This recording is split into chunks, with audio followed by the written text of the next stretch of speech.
Selamat datang di Alur Donghua. Kali ini Mimin akan cerita novel The Crown, Emperor of Eternity. Sebelum mendengarkan, jangan lupa subscribe, like, komen, dan share ya, biar Mimin tambah semangat. Selamat mendengarkan. Melanjutkan episode sebelumnya, segel emas melayang di depan Cukwangzeng dan aura yang sangat kuat menyapu, menyebabkan gelombang udara yang besar. Dia melambaikan tangannya dan segel emas itu melesat keluar dan langsung muncul di depan Nagongjin. Wajah Nagongjin tampak acuh tak acuh. Ia menyingsingkan lengan bajunya dan gelombang udara dingin menyapu. Langsung berubah menjadi lapisan-lapisan es menghalangi di depannya. Kemanapun segel emas itu lewat, semua penghalang langsung meledak. Segel emas itu bagaikan seekor harimau yang menyerbu kawanan domba. Terus melesat maju tanpa henti, dan tak ada yang bisa menghentikannya. Peta spiritual beku ekstrim. Nagongjing berteriak telan, dan arus dingin yang deras menyapu keluar, lalu berubah menjadi bayangan es raksasa berukuran 1000 kaki tepat di depannya. Di atas peta raksasa itu, terdapat kabut tebal berwarna biru es yang menyelimutinya, dan angin dan salju menderu di dalamnya, seolah-olah itu adalah dunia es dan salju yang berdiri mandiri. Segel di tangannya langsung berubah, dan diagram penyegel jiwa terbuka sepenuhnya, menutupi segel emas. Begitu keduanya bersentuhan, udara yang sangat dingin keluar dari peta spiritual yang beku. Langsung berubah menjadi pusaran besar yang menelan segel emas. Namun, begitu 3 segel memasuki diagram penyegel jiwa, mereka meletus dengan kekuatan yang luar biasa dahsyat. Cahaya kemasan yang menyilaukan terpancar dari mereka, langsung mengguncang diagram penyegel jiwa dengan dahsyat. Wajah Nagongjing terlihat tetap tenang, dan aliran arus dingin yang konstan mengalir keluar dari tubuhnya, dan bergabung ke dalam diagram spiritual yang sangat beku. Mencoba membekukan 3 segel ilahi sepenuhnya dengan untuk menekannya. Tentu saja, tindakan semacam itu tidak dapat mencapai hasil yang diinginkan. Tak lama kemudian, 3 segel dewa membalikan peta penyegel iblis. Dan dunia es dan salju di dalamnya pun terdistorasi, seolah-olah akan meledak. Tak jauh dari sana, Cukwangzeng langsung membentuk segel dengan tangannya. Dan tiba-tiba terdengar raungan naga yang menggeligar dari tubuhnya. Cahaya merah darah menyebar, lalu berkumpul dengan liar di sekelilingnya. Saat berikutnya, dia melambaikan lengan bajunya, dan darahnya berubah menjadi aliran deras yang menyembur keluar. Langsung mengalir deras ke diagram penyegel jiwa, dan menyatu sempurna dengan segel emas. Saat keduanya menyatu, segel emas itu tiba-tiba meledak dengan kekuatan yang lebih dahsyat. Langsung menyebabkan diagram penyegel jiwa bergetar terus-menerus. Merusak, mata Cukwangzeng berkilat tajam. Dia mengulurkan tangan dan mengarahkan ke depan. Kekuatan di dalam segel emas itu langsung berubah menjadi sangat dahsyat. Detik berikutnya, suara keras tiba-tiba terdengar dari segel emas, dan kekuatan yang sangat dahsyat mengamuk. Langsung merobek diagram spiritual beku itu sedikit demi sedikit. Kekuatan di dalamnya terus menghilang, berubah menjadi aliran udara dingin yang bergulung-gulung, lalu menyapu ke sekeliling. Wajah Nagongjing langsung berubah. Orang ini benar-benar meledakkan serangannya. Detik berikutnya, tatapannya tajam melintas di matanya, dan dia segera memutuskan koneksi dengan diagram penyegel jiwa, lalu mundur dengan panik. Ketika hubungannya dengan diagram penyegel jiwa terputus, diagram penyegel jiwa tidak mampu lagi menahan kekuatan dahsyat itu dan langsung meledak.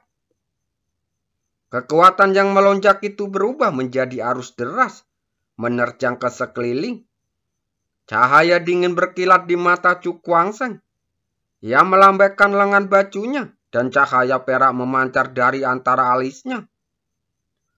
Dalam beberapa tarikan nafas, cahaya itu berubah menjadi badai perak berukuran 100 kaki. Ia mengepalkan kedua telapak tangannya, dan energi iblis melonjak, lalu berubah menjadi 2 tangan iblis besar, menggenggam badai perak.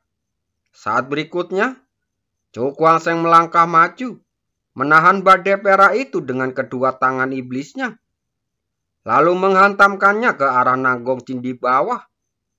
Lapisan pertahanan yang terhitung jumlahnya hancur dalam sekejap. Kekuatan dahsyat itu mengamuk, dan badai perak besar menerobos udara, lalu menghantam Nagongjing dengan keras. Terdengar suara tabrakan keras, dan di bawah gempuran badai perak, tubuh Nagongjing langsung terpental mundur, lalu menghantam gunung di bawahnya. Batu-batu dalam radius 100 kaki meledak seketika, dan sesosok tubuh jatuh dari langit seperti bola meriam, dan langsung menyerbu ke dalam lubang besar. Adegan ini terlihat oleh banyak orang, dan segera membuat wajah banyak orang tercengang, dan bola mata mereka hampir melotot. Orang ini benar-benar melemparkan Nagongjing ke gunung. Semua ini sungguh tak terbayangkan. Untuk sesaat, keheningan menyelimuti seluruh dunia, dan wajah semua orang dipenuhi keterkejutan. Dia adalah jenius nomor 1 yang diakui semua orang, dan kini dia berada dalam posisi yang kurang menguntungkan. Tinggi di langit, ekspresi orang-orang dari 9 kekuatan utama juga sedikit berubah, dan kemudian ekspresi terkejut muncul di wajah mereka. Dengan kekuatan tingkat ke-7 Rana Yin-Yang, dia mampu memaksa Nagongjing hingga ke titik seperti ini. Itu sungguh mengesankan. Anak ini sungguh hebat. Pria tua berjanggut putih itu mengelus jenggotnya saat tersenyum puas. Orang tua berjubah hitam yang berdiri di sampingnya juga menunjukkan tanda-tanda persetujuan, dan jelas sangat optimis terhadap penampilan Chu Kuangseng. Di puncak pertama, Chu Kuangseng berdiri di udara. Ia menatap lubang besar di bawahnya, tetapi tidak ada kegembiraan di matanya, karena dia bisa merasakan bahwa kekuatan tempur Nagongjing belum menghilang. Pertarungan berikutnya hanya akan semakin sengit. Tepat saat pikirannya berputar, matanya tiba-tiba terfokus. Kan gelombang aneh terpancar dari tubuhnya. Ini, mata Chu Kuangseng berkedip dan ekspresinya sedikit terkejut. Benda yang bergerak itu adalah tanda yang dibawanya saat meninggalkan dinasti Sufeng. Tetapi yang membuatnya bingung adalah fluktuasi ini hanya bersifat sementara dan segera kembali tenang. Mungkinkah ini hanya ilusiku? Gumamnya dalam hati, lalu menyingkirkan pikiran-pikiran itu. Karena apapun yang terjadi, hal terpenting saat ini adalah menangani Nagongjing terlebih dahulu. Memikirkan hal ini, Chu Kuangseng mengangkat kepalanya untuk melihat sebuah batu besar meledak dan sesosok tubuh yang agak berantakan muncul ke langit. Dia masih baik-baik saja. Dia menatap Nagongjing dengan ekspresi yang sangat serius. Orang ini sungguh luar biasa. Setelah menerima pukulan sekuat itu, dia masih hidup dengan sehat. Dibandingkan dengan keterkejutannya, raut wajah Nagongjing berubah sangat muram. Selama bertahun-tahun ini, dia belum pernah merasa semalu ini. Aku memang meremehkanmu sebelumnya, tetapi mulai sekarang, aku tidak akan memberimu kesempatan lagi.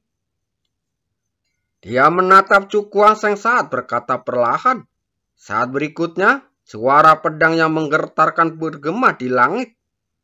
Dan pedang es yang terhunus di belakang Nagongjing tiba-tiba melambung ke langit, lalu melayang di atas kepalanya. Dalam sekejap, energi pedang yang sangat tajam mengamuk ke segala arah. Suhu seluruh dunia turun dengan cepat, dan akhirnya bahkan ruang itu menunjukkan tanda-tanda untuk membeku. Nagongjin akhirnya menghunus pedangnya. Banyak orang yang menatap pedang biru es itu dengan ekspresi terkejut di mata mereka. Selama bertahun-tahun, mereka belum pernah melihat siapapun di generasi mereka yang mampu mendorong Nagongjin sampai ke titik ini. Dan sekarang, pemuda bernama Chu Kuang-sheng ini berhasil melakukannya. Meskipun pedang itu tidak memiliki sarung, ketika melayang di langit, pedang itu tampaknya tidak tersegel. Dan energi pedang tajam yang tak berujung menyapu, langsung menghantam ruang di segala arah. Untuk sesaat, angin dan salju di sekitarnya tampak membeku. Segalanya kembali tenang dan hanya suara pedang yang bergema di seluruh dunia. Ekspresi Chu Kuang-sheng menjadi sangat serius. Ia menatap pedang yang menggantung di udara. Tangannya tak kuasa menahan diri untuk tidak mengepal. Dari sini, dia merasakan ancaman yang sesungguhnya, aura dingin yang sangat mematikan. Setelah beberapa saat, dia menarik nafas dalam-dalam. Ekspresinya berangsur-angsur menjadi garang. Dan gelombang aura yang sangat kuat berangsur-angsur keluar dari tubuhnya.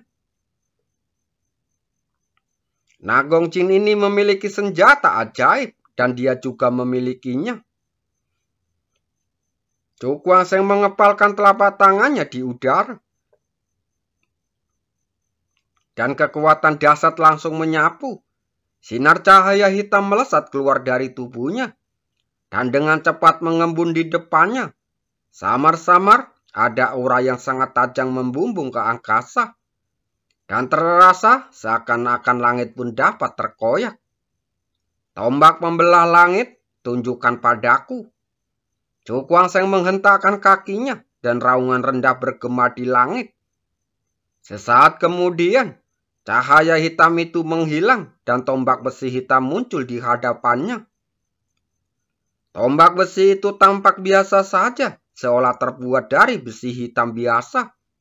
Namun begitu muncul, cahaya tombak yang tajam melesat darinya, langsung menembus langit berbagai rintangan dan menembus langit. Sungguh cahaya tombak yang mengerikan. Semua orang terkejut saat berteriak kaget. Awalnya, mereka terkejut melihat pedang milik Nagongjin. Tetapi sekarang, ketika tombak besi hitam itu muncul, semua perhatian tertuju padanya. Bahkan orang-orang dari 9 kekuatan utama di langit pun tak terkecuali. Mata lelaki tua berjanggut putih itu berkilat cemerlang. Dia menatap tombak besi yang panjangnya sekitar 3 meter itu. Dan keterkejutan yang tak terelakkan muncul di wajah tuannya. Senjata suci semacam ini bukanlah sesuatu yang bisa kau temukan dengan mudah. Bahkan jika itu di 9 surga. Fluktuasi mengerikan yang samar-samar terpancar dari tombak besi itu. Bahkan membuatnya merasa terancam. Anak ini benar-benar punya senjata tajam. Mendengar ini, lelaki tua berjubah hitam di sampingnya tidak dapat menyembunyikan keterkejutannya. Saat dia menatap tajam ke tanah di bawahnya, jelas saja pemandangan ini di luar dugaannya. Di atas puncak pertama, 2 kekuatan terus bertabrakan di langit, menyebabkan gelombang besar. Di antara mereka, sesosok muda berdiri di tengah, dan di depannya tombak besi hitam bergantung. Aura tajam membumbung ke langit, merobek gelombang udara yang deras. Di tengah tatapan terkejut yang tak terhitung jumlahnya, Chu Kuang-sheng menarik nafas dalam-dalam. Raut wajahnya menjadi sangat serius. Ia melangkah maju, perlahan dan tegas mengulurkan tangan ke depan. Akhirnya menggenggam gagang tombak besi itu. Dalam sekejap, seluruh dunia menjadi sunyi. Dan aura tajam yang tak terlukiskan muncul dari tubuh Chu Kuang-sheng. Membuatnya tampak seperti pedang yang terhunus dari sarungnya. Setelah beberapa saat, dia menundukkan kepalanya untuk melihat ke arah Nagongjing di bawah. Dengan keganasan tak terbatas melonjak di matanya. Sekarang kita bisa melanjutkan pertarungan. Suara tawa yang jernih terdengar membawa semangat juang yang kuat. Bergema dalam waktu yang cukup lama. Menggerakkan banyak sekali orang. Ekspresi wajah Nagongjing langsung berubah. Dia menggenggam pedang es di tangannya. Dan hawa dingin yang mengerikan menyelimuti tubuhnya. Harus kuakui, senjata di tanganmu sungguh melampaui pedang 9 mendalamku. Namun, di dunia ini, kekuatan yang bisa dilepaskan oleh senjata dewa apapun, tergantung pada kekuatan dan kondisi pemiliknya. Pada titik ini, Nagongjing menatap tombak besi hitam di tangan Cu Kuangseng. Dan jelas bahwa kamu baru saja mendapatkan benda ini. Mendengar kalimatnya, mata Cu Kuangseng sedikit menyipit. Tatapan mata Nagongjing begitu tajam. Bahkan yang baru sebentar menggunakan tombak pembelah langit pun bisa melihatnya. Tetapi dia tersenyum tipis. Ekspresinya menjadi tajam. Pengetahuan Tuan Muda memang menakjubkan. Tetapi ini tidak mempengaruhi kemampuanku untuk mengalahkanmu. Setelah selesai berbicara, dia tidak lagi berbasa-basi. Dia menghentakkan kakinya lalu melesat bagaikan anak panah. Ia bergerak sangat cepat, muncul di hadapan Nagongjing dalam sekejap. Tanpa ragu, ia mencekram gagang tombak besi itu erat-erat dengan kedua tangannya. Lalu menebasnya ke depan dengan keras. Serangan ini dilakukan tanpa gerakan khusus. Hanya mengandalkan kekuatannya sendiri dan kekuatan tombak pembelah langit itu. Tombak besi berat itu menembus ruang tanpa suara. Ujung tombaknya yang panjangnya hanya sekitar 1 inci. Sangat tajam saat menembus ke arah dahi Nagongjing. Nagongjing mendengus dingin. Menggenggam pedang erat-erat di tangannya, lalu menangkisnya ke atas. Saat kedua senjata tajam itu bertabrakan, terdengar ledakan sonik yang memekakan telinga, lalu berubah menjadi gelombang suara bergulung-gulung yang menghantam lingkungan sekitar. Saat berikutnya, tepat di titik pertempuran pedang dan tombak, sebuah gelombang kejut kekuatan yang tampak jelas menyapu, menyebabkan udara di segala sisi langsung meledak. Dan gelombang udara yang dahsyat menerjang ke segala arah. Keduanya sedikit gemetar, lalu cepat-cepat mundur. Namun, sesaat kemudian, tatapan tajam mereka kembali bertautan dan beradu. Tinggi di langit, pedang es dan tombak besi terus beradu. Dan suara ledakan sonik yang menusuk bergema tanpa henti. Seluruh dunia dipenuhi dengan kekuatan dahsyat. Dan bahkan puncak pertama yang tingginya 100.000 kaki di bawah sedikit gemetar. Batu-batu besar yang tak terhitung jumlahnya berguling turun, menyebabkan longsoran salju yang dahsyat. Tebasan es, cahaya dingin melintas di mata Nagongjing. Dia menggenggam pedang es erat-erat di tangannya dan menebaskannya dengan keras ke depan. Udara dingin menyerbu dan cahaya biru es melesat keluar dari bilah pedang. Bagaikan aliran cahaya menembus ruang bagaikan kilat. Cu Kuangseng tiba-tiba merasakan hawa dingin di hatinya. Dan tombak besi hitam di tangannya tiba-tiba terjungkal ke dalam kehampaan. Gelombang cahaya hitam perak berliak keluar, membekukan lapisan perlindungan. Ruang itu berfluktuasi dan seberkas cahaya biru es melesat keluar darinya, langsung mengenai cahaya hitam. Suara yang memekakan telinga terdengar, dan saat keduanya berserangan itu hancur, dan keduanya cepat menghilang di udara.